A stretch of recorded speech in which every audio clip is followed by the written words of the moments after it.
Kami lanjutkan Kompas Petang dengan informasi dari ranah hukum. Usai menggelar operasi tangkap tangan di Depok, Jawa Barat, KPK menetapkan Ketua Pengadilan Negeri Depok Iwayan Eka Mariarta dan Wakil Ketua Bambang Setiawan sebagai tersangka suap pengurusan eksekusi sengketa lahan. KPK memaparkan sejumlah bukti dalam operasi yang berlangsung Kamis lalu, diantaranya uang senilai 850 juta rupiah dari total suap yang mencapai 1 miliar rupiah. Selain Ketua dan Wakil Ketua Pengadilan, KPK turut menetapkan 3 orang lainnya sebagai tersangka, yakni Yohansyah Marwanaya, juru sita Pengadilan Negeri Depok sebagai perantara, serta 2 orang dari pihak pemberi suap.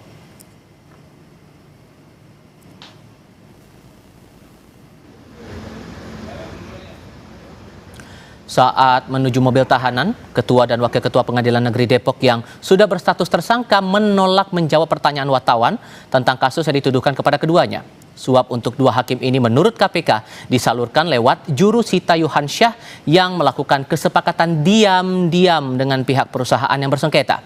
Sengketa lahan ini melibatkan PT KD dengan masyarakat di desa, di Kecamatan Tapos, Kota Depok.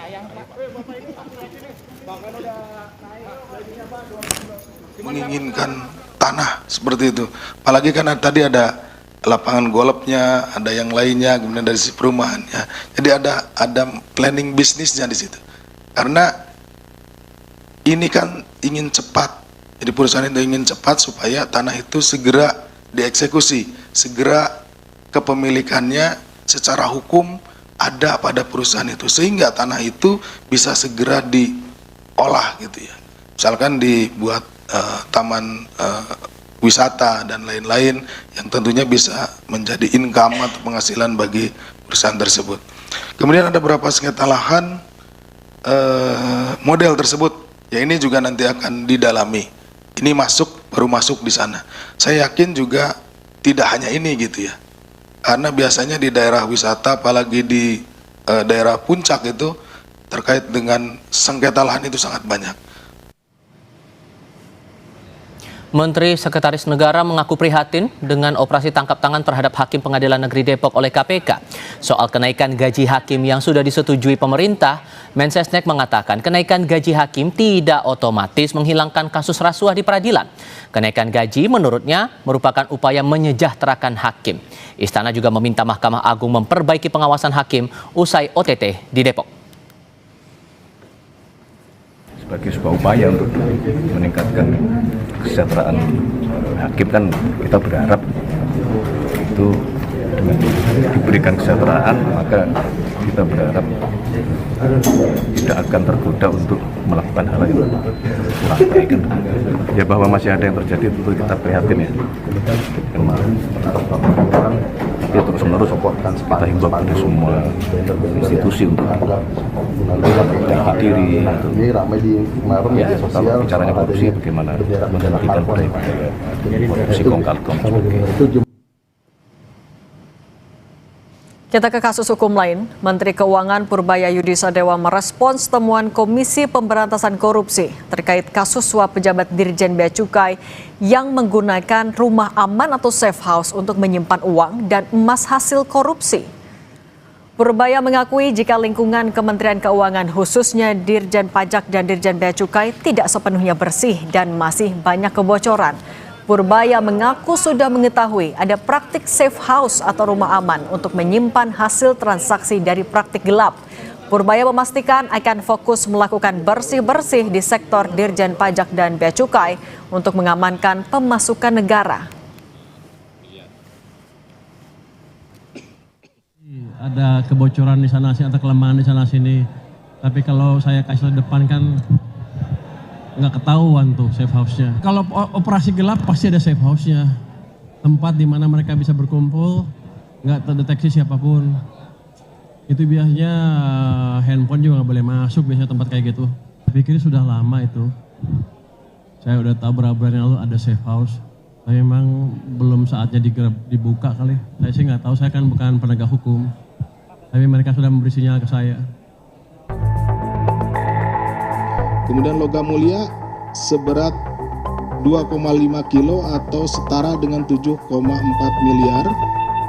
Kemudian logam mulia seberat 2,8 kilogram atau setara 8,3 miliar. Kenapa ini dipisah? Karena ini ada dari dua tempat gitu ya. Ya, kalau ditotalkan berarti 5,3 kilo.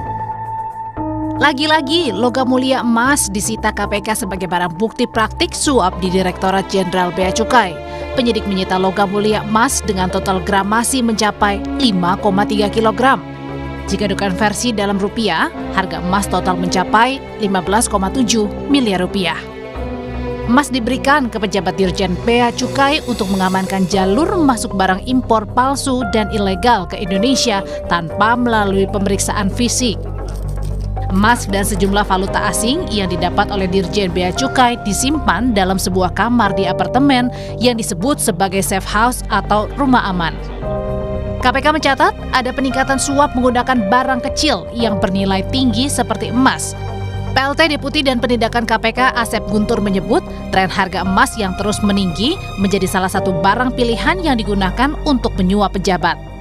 Bulan terakhir ini terus meninggi ya, menanjak gitu ya. Walaupun di minggu kemarin setelah hampir mencapai 3 juta sekian per gram gitu ya, kemudian turun lagi ke angka sekitar 2,9 sekian ya. Menjadikan daya tarik bagi orang-orang atau pihak-pihak yang akan atau yang memiliki kepentingan dengan barang yang kecil tapi nilainya besar gitu ya. Kan jadi barang yang digunakan untuk memberikan suap ya, itu biasanya adalah barang-barang yang ringkas, barang-barang yang kecil tetapi memiliki nilai besar. Sebelumnya, operasi tangkap tangan pejabat dan pegawai kantor pelayanan pajak KPP Madya Jakarta Utara, KPK juga menyita barang bukti logam mulia emas senilai 6,38 miliar rupiah. Peneliti Pukat UGM Zainur Rohman menyebut, praktik suap menggunakan logam mulia seperti emas lebih sering dilakukan saat ini karena tidak terlacak oleh PPATK. Menghindari jejak PPATK, kalau pakai transfer melalui rekening perbankan, maka akan terdeteksi, apalagi ini dalam jumlah yang sangat besar. Yang kedua, kalau menggunakan uang tunai, ada serial number-nya. Menggunakan falas, maka kemudian money changer juga ada kewajiban untuk keterbukaan informasi. Ini kenapa dipilih ya, sekali lagi itu yang pertama untuk menghindari endusan aparat penegak hukum. Yang kedua, portable. Emas itu 1 kilo sangat kecil ya Mbak ya. Kalau kita lihat sekarang ya, harga emas sangat mahal ya, untuk kemudian menyimpan uang dalam jumlah miliaran rupiah itu cukup dengan beberapa kilo saja. Harga 1 gram emas antam hari ini 7 Februari 2026 tercatat seharga Rp2.920. Sementara harga 1 kilogram emas mencapai lebih dari Rp2.860.000.000. Tren harga emas yang selalu meningkat seharusnya juga selaras dengan peningkatan pengawasan terhadap pembelian emas agar tidak digunakan untuk praktik suap dan korupsi. Tim Liputan, Kompas TV.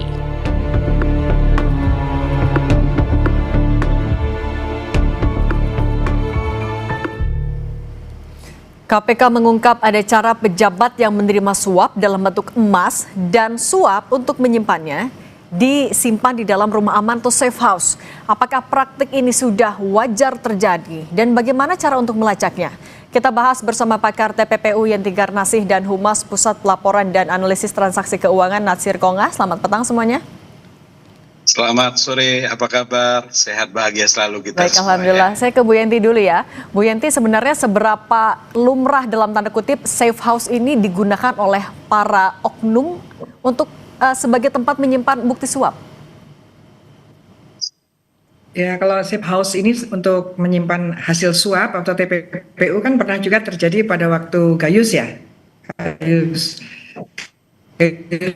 Tambunan itu juga begitu. Artinya memang safe house itu di Kementerian Keuangan, nggak tahu safe house yang mana.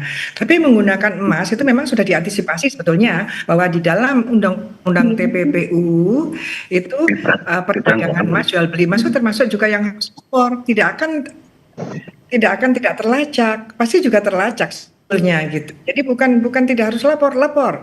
Toko perhiasan, toko barang-barang tertentu, perhiasan, barang seni itu seharga 500 juta ke atas itu harus lapor. Artinya bahwa berkaitan dengan harta kekayaan, hasil kejahatan yang kemudian untuk menyuap atau nanti dari suap ini berubah jadi barang dan itu adalah tindak pidana pencucian uang, itu sudah ada aturannya. Nampaknya kewajiban pelaporan ini yang tidak terlalu dipatuhi. Nah, jadi ini KPK kan hanya menerima. PPATK bagaimana caranya mengawasi juga bahwa mereka tidak lapor. Jadi PPATK sebetulnya tidak boleh hanya pasif. Harusnya bagaimana aturan PPATK menerima laporan itu ya Pak ya. Kan selama ini kan yang menerima laporan harus lapor kepada PPATK. Harus kalau nggak lapor kepada PPATK bagaimana? Karena aturan sudah ada gitu. Jadi Mas bukan tidak akan terlacak. Mas karena perdagangan emas itu juga termasuk yang harus dilaporkan sama dengan falas tadi, sama dengan transfer uang sama. Ini ada kewajiban pelaporan dan sudah ada. Oke, kalau aturannya sudah ada berarti saya mau ke Pak Nasir. Pak Nasir, tapi bagaimana kalau gitu PPATK memastikan pengawasan transaksi itu dilakukan agar ya tidak bisa dibilang emas dan safe house ini menjadi hal yang lumrah lagi? Ya, terima kasih Mbak. Jadi PPATK di tahun 2025 itu kan sudah puluhan juta ya menerima laporan transaksi keuangan mencurigakan, laporan transaksi keuangan tunai di atas 500 juta per hari, dan laporan-laporan lainnya. Nah, banyak di antara laporan itu adalah transaksi yang terkait dengan perdagangan emas. Tadi sudah saya sampaikan ya, bahwa negara sudah mengantisipasi sebenarnya hal ini ya, di mana Undang-Undang Nomor 8 Tahun 2010 tentang pencegahan dan pemberantasan tindak pidana pencucian uang, itu pihak pelapor itu antara lain adalah pedagang emas, pedagang perhiasan ya, kemudian dealer mobil, lalu juga ada seperti lukisan-lukisan mahal gitu ya. Dan juga itu merupakan pihak pelapor yang wajib menyampaikan laporan kepada PPATK. Tapi bisa jemput bola juga tidak Pak Nasir sebenarnya? Gimana? Tapi kalau misalnya PPATK bisa lebih proaktif juga nggak Pak? Tidak hanya menerima laporan, menunggu laporan, tapi juga melakukan pengawasan secara aktif? Oh iya, kewenangan PPATK itu kan selain menerima laporan, melakukan analisis dan melakukan juga pemeriksaan. Dan kami sudah banyak melakukan pemeriksaan terkait dengan pedagang barang-barang berharga ini ya, seperti emas, permata, dan lain-lainnya. Lalu kemudian undang-undang tadi dielaborasi lagi oleh PP nomor 61 tahun 2021, di mana pedagang permata, perhiasan, dan logam mulia itu adalah pihak pelapor. Setiap transaksi di atas 500 juta itu wajib menyampaikan laporan kepada PPATK, dan ketika mereka tidak menyampaikan kewajiban itu sebagaimana diatur oleh undang-undang, maka pihak pelapor tadi dapat dikenakan sanksi pidana maupun denda seperti itu. Nah, kalau misalnya mereka tidak lapor pada satu kasus yang terjadi, ketika kita lakukan pemeriksaan dan ternyata ada laporan lain, pihak pelapor ini dapat dikenakan sanksi. Dan sejauh ini ya pelapor pedagang tadi, pedagang emas ini ya cukup comply ya. Tentu kita terus ingatkan mereka. Laporan itu dan juga Pak, itu juga ditegaskan oleh PPATK. Tapi sorry Pak Nasir, tapi kalau untuk penggunaan emas sebagai komoditas untuk jadi alat suap, ini sebenarnya sudah pernah dicatatkan PPATK dari tahun berapa Pak? Oh, sejak adanya PPATK berdiri itu sudah banyak kita ungkap ya. Berbagai kasus-kasus besar itu yang sudah disita dan segala yang sudah ingkrah, kasus-kasus yang ada itu juga melibatkan logam mulia, dan PPATK memberikan hasil analisis, hasil pemeriksaannya terkait dengan baik itu logam mulia tadi. Nah Pak Nasir, tapi kalau sudah lama sebenarnya emas ini digunakan dan lain. Nah Pak Nasir, kalau misalnya emas ini ternyata sudah lama digunakan juga sebagai modus atau dijadikan alat untuk suap, apakah artinya sulit untuk men-tracing, untuk menelusuri mana yang dibeli untuk memang pribadi, mana yang untuk kebutuhan suap, itu sulit untuk membedakan itu?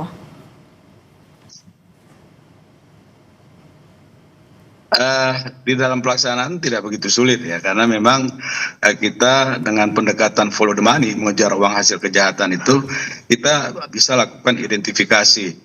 Jadi kalau untuk perhiasan kan paling beli satu bulannya itu sekian puluh gram gitu ya. Kalau ini belinya sampai berpuluh-puluh gram bahkan sampai kiloan gitu kan, ini ada indikasi kuat ya bahwa barang tadi tidak hanya sekedar untuk perhiasan, tapi digunakan untuk alat dalam hal pembayaran misalnya suap atau tindak pidana lain seperti korupsi. Gitu.